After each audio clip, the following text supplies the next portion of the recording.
Hello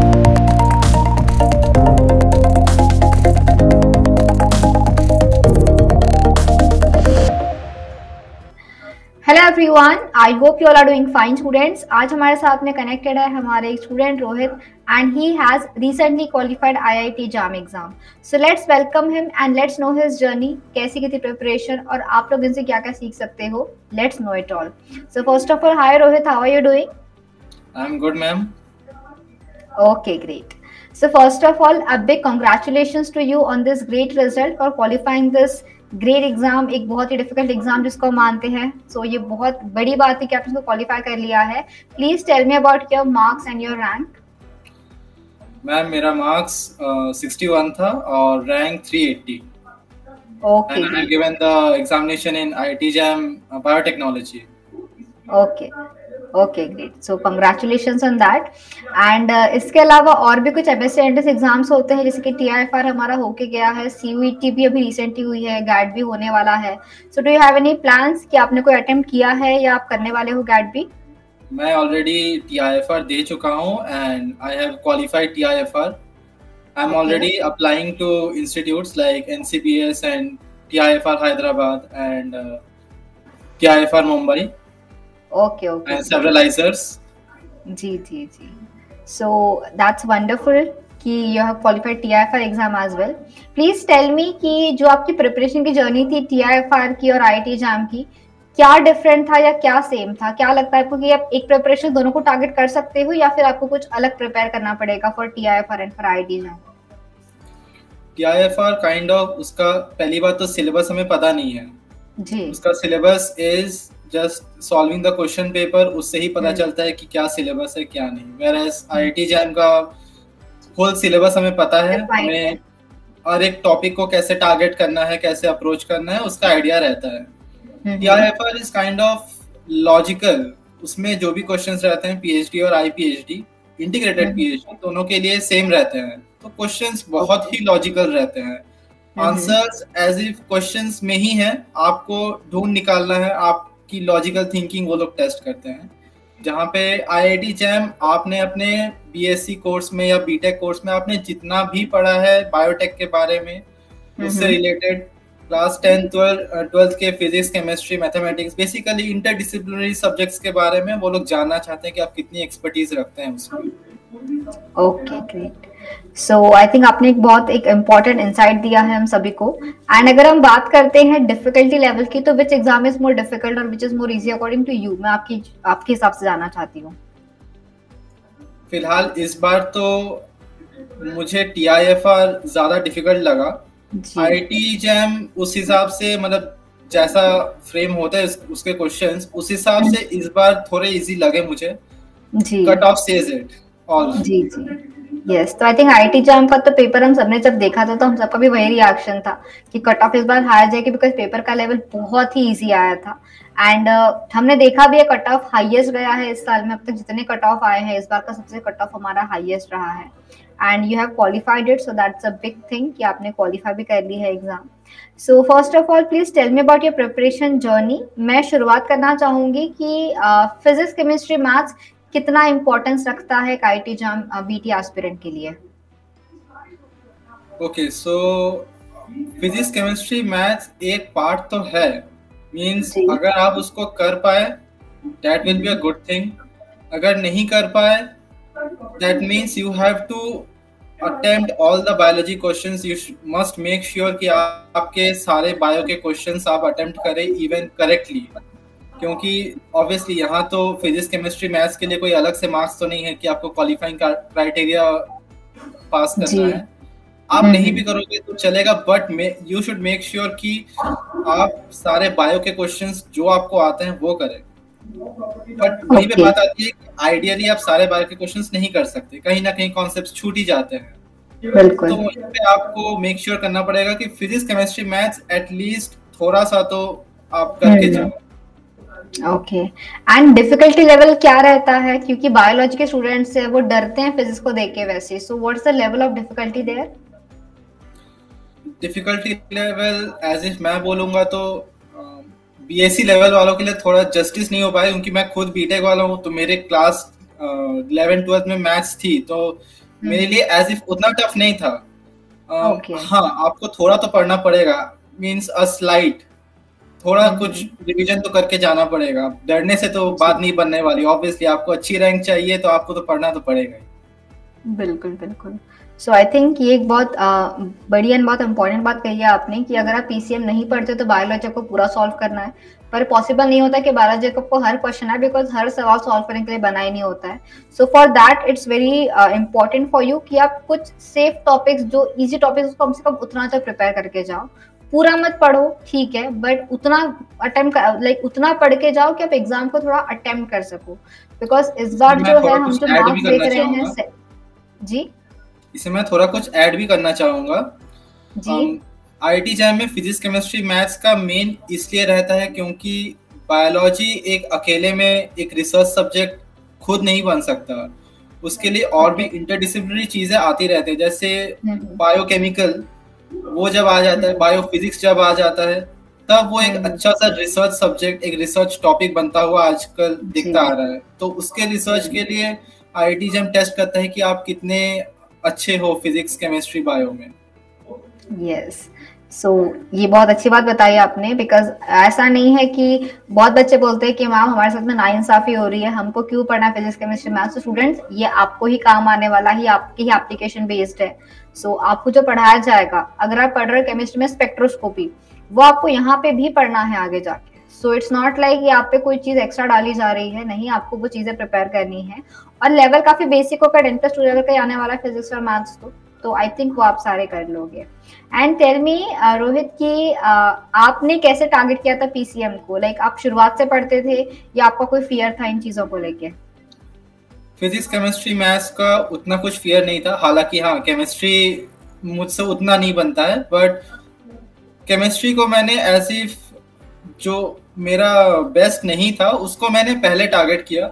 maths और physics उस हिसाब से मेरा अच्छा था पहले से ही, तो मैं उनको थोड़ा सा लेट अटेम्प्ट, मतलब उनका प्रिपरेशन लेट अटेम्प्ट किया। और बायो का तो ऑब्वियसली मुझे बायो मेन रखना था, तो मैंने बायो और केमिस्ट्री को एक साथ मैंने टेक ऑन किया। उसके बाद मैंने फिजिक्स और बायो और केमिस्ट्री, फिजिक्स एंड मैथ्स बाद में। Okay, so this is important कि आपको अपनी स्ट्रेंथ और वीकनेस पता थी, तो आपने अपनी स्ट्रेटजी उस हिसाब से बनाई थी कि मेरा स्ट्रेंथ क्या है, मुझे क्या पसंद है, क्या नहीं पसंद है। So students, to all the students out there, please याद रखना है कि जरूरी नहीं है कि हर किसी को मैथ्स डिफिकल्ट लगे, किसी को मैथ्स इजी भी लगता है। जरूरी नहीं कि फिजिक्स हमेशा डिफिकल्ट आएगी, नहीं। आपको अपनी खुद की स्ट्रेंथ और वीकनेस पहचाननी है, उसके हिसाब से आपको अपनी स्ट्रेटजी बनानी है, अपनी प्रिपरेशन की जर्नी उस हिसाब से रखनी है। Okay, and tell me about the biology preparation. आपका क्या था फेवरेट टॉपिक? आप कैसे स्टार्ट करते थे इसकी प्रिपरेशन? ऐसे बोले तो मेरा फेवरेट टॉपिक बायोकेमिस्ट्री, इम्यूनोलॉजी था। तो बायोकेमिस्ट्री, इम्यूनोलॉजी सिंस मुझे आता था तो मैंने उसको पहले ही साइड कर दिया क्योंकि मुझे वो आता था। तो जो मेरे सबसे हार्ड टॉपिक्स थे, पहले मैं उनसे प्रिपरेशन शुरू की। तो शुरू करते करते जब लास्ट में आया कि अब रिवीजन का वक्त है, तब मैंने इम्यूनोलॉजी, बायोकेमिस्ट्री से स्टार्ट किया, क्योंकि वो ऑलरेडी हो गया था, तो उनको रिवीजन थोड़ा सा जरूरी था, वरना मैं उसको भूल जाता। तो वहां से मैंने रिवीजन स्टार्ट किया, फिर जाते जाते फिर मैंने पूरा रिवीजन कंप्लीट किया वैसे। तो मेरा ये था कि सबसे हार्डेस्ट को सबसे पहले अप्रोच करो, उसके बाद जो इजीएस्ट है उसको तो कर ही लेंगे जी। तो आई थिंक फिर आपको एक रहता है ये टॉपिक्स तो आते हैं, हम कर लेंगे करके। बिल्कुल। And tell me about the time duration कि एग्जाम में आपका क्या सीक्वेंस है पेपर सॉल्व करने का, कौन से सेक्शन से आप स्टार्ट करते हो? टाइम मैनेजमेंट कितना इंपॉर्टेंट है आईआईटी जैम के एग्जाम में? सो टाइम मैनेजमेंट मेरा ऐसा था, पहले ही मैं डिवाइड कर लेता था कि 2 घंटे में पूरा पेपर करने हैं। लास्ट के 1 घंटे में जितने क्वेश्चंस नहीं बने उतने क्वेश्चंस को अटेम्प्ट करके देखना है। अगर हो गए सॉल्व तो अच्छी बात है, अगर नहीं हुए तो जो अटेम्प्ट किए हैं उन्हें बार बार रिवाइज करना है। यू डोंट नो कहाँ से आप क्या गलती कर बैठो उन क्वेश्चंस को जो आप पहले से जानते हो सकता है सिली मिस्टेक्स होते हैं। इस एग्जाम में मुझसे हुए हैं कुछ सिली मिस्टेक्स जिनके वजह से मतलब मार्क्स ठीक ठाक आए बट और भी अच्छे आ सकते थे, तो ऐसा होते रहता है। जी। और जिन 2 घंटों की बात है, मतलब उन 2 घंटों में मैं ऐसा था कि मैं क्वेश्चंस को ऐसी पार्टीशन तो रहता नहीं है अभी, पहले रहता था, अभी तो वैसे रहता नहीं है। अभी तो डायरेक्ट आप सॉल्व करते हो, सॉल्व करते करते और रैंडम नंबर ऑफ क्वेश्चंस आते रहते हैं रैंडमली। तो मेरा ऐसा था कि क्वेश्चन सॉल्व हो रहे हैं तो करते जाओ, मैं हर क्वेश्चन को 2 मिनट देता हूँ, 2 मिनट में सॉल्व हुए तो ठीक है, नहीं हुए तो आगे बढ़ना चाहिए। ठीक है। आपको कोई ग्रज नहीं रखना चाहिए कि ये क्वेश्चंस मुझे आते थे, मुझे कॉन्सेप्ट्स आते हैं, मुझे क्यों नहीं बन रहे हैं। इस चीज को अगर हम दिमाग में रखें तो बाकी क्वेश्चंस में हमें खुद दिक्कत आएगी फिर, क्योंकि हम उन बाकी क्वेश्चंस में उतना कंसंट्रेशन से कंसंट्रेट नहीं करेंगे। यस, सो इट्स यस, बिल्कुल सही बात बताई आपने कि अगर आप एक क्वेश्चन पे अटक गए, आपने हो सकता है 2 की जगह आपने उसको 10 मिनट दे दिया, बिकॉज उस टाइम पे हमको समझ नहीं आता है क्वेश्चन। सपोज आपके जेनेटिक लिंकेज का है, आपको न्यूमेरिकल सॉल्व करना आता है, बट कभी कभी वो हमसे बनता नहीं है, फॉर्मूला लगा के भी कुछ आंसर नहीं आ पाता है, तो आप उस पर अटक जाते हो। देन यू रियलाइज कि यार 10 मिनट हो गए हैं, पूरा पेपर बचा है, मुझे इतना करना है, तो आप पैनिक मोड में चले जाओगे और उस वजह से आपके आगे क्वेश्चंस खराब हो सकते हैं। सो बहुत अच्छी स्ट्रेटेजी थी आपकी कि एक फिक्स एक टाइम आपने अपने लिए रखा था कि मुझे इतना टाइम देना है। आप बहुत काम एंड कंपोज थे थ्रू आउट द पेपर, तो आपको पता था कि ठीक है, मुझे 2 घंटे में सारे क्वेश्चन एक बार तो रीड कर लूंगा। Then you had that thing in your head कि लास्ट का 1 आवर भी है मेरे पास to check all the questions, to revise all the questions. So ये बहुत ही अच्छी स्ट्रेटेजी थी, और आई थिंक ये स्ट्रेटेजी आपने बनाई होगी ड्यूरिंग योर मॉक टेस्ट। तो टेल मी कि मॉक टेस्ट आपने कितने सॉल्व किए थे, क्या स्कोर आता था, उसमें से आपको क्या क्या लर्निंग्स मिलती थी? ओके, सो पहली बात तो मॉक टेस्ट बहुत ही अच्छे थे, बहुत ही मींस हर एक कॉन्सेप्ट्स को कवर करते थे। मींस जो कॉन्सेप्ट्स आप मिस भी कर जाओगे ऐसे पढ़ते हुए, वो भी कॉन्सेप्ट्स कवर हो जाते थे। So mock test were really good. फिर डीबीपीज थी, डीबीपीज में भी बहुत सारे क्वेश्चन, मींस हर डीबीपीज में 20 क्वेश्चंस थे, उससे भी बहुत अच्छे कॉन्सेप्ट्स कवर होते थे। इवन मुझे फिर से उस लेसन को छूना भी नहीं पड़ता था फिर से, कि एक ये कवर हो गया तो फिर से मैं उस लेसन को टच करूं, देखूं कि क्या कॉन्सेप्ट्स हैं। एक बार मैंने क्वेश्चन सॉल्व कर लिया, फिर कॉन्सेप्ट्स बैठ जाते थे। और जहां तक बात है मॉक टेस्ट की, तो मेरा ऐसा था कि मैं जितना पढ़ लिया हूं उससे मैं कितना सॉल्व कर पाता हूं, मैं इस हिसाब से करता था, ना कि पूरा कोर्स कंप्लीट करके फिर मैं मॉक टेस्ट सॉल्व करूं। इससे मेरा ये होता था कि मैं जितना पढ़ रहा हूं उतने में मैं कितना सॉल्व कर पा रहा हूँ ये मैं जान लेता था। क्योंकि at the end of the day आपको जब क्वेश्चन पेपर सामने मिलता है, जब एग्जाम हॉल में, तब आपके माइंड में हो सकता है सारी कॉन्सेप्ट्स ना बैठे हों, जितना पता आपको उतने में ही करना पड़ेगा। तो उस सिचुएशन में ही मैं यहाँ पे भी वही करता था, ताकि मैं सीख पाऊँ। ठीक है, मेरे मार्क्स कभी कभी कम आ जाते थे, बट वहां मुझे सीखने को मिलता था। तो I attempt question papers like this. So ये एक अच्छी बात है कि आपने सारे डीपीपी सॉल्व किए थे, क्योंकि उसमें से आपको एक उसमें क्योंकि टाइमर लगा होता है, तो वो आपको सिखाता है कि कैसे आपको एक फिक्स टाइम ड्यूरेशन में क्वेश्चन को टारगेट करना है ताकि आप आगे नेक्स्ट बढ़ सको।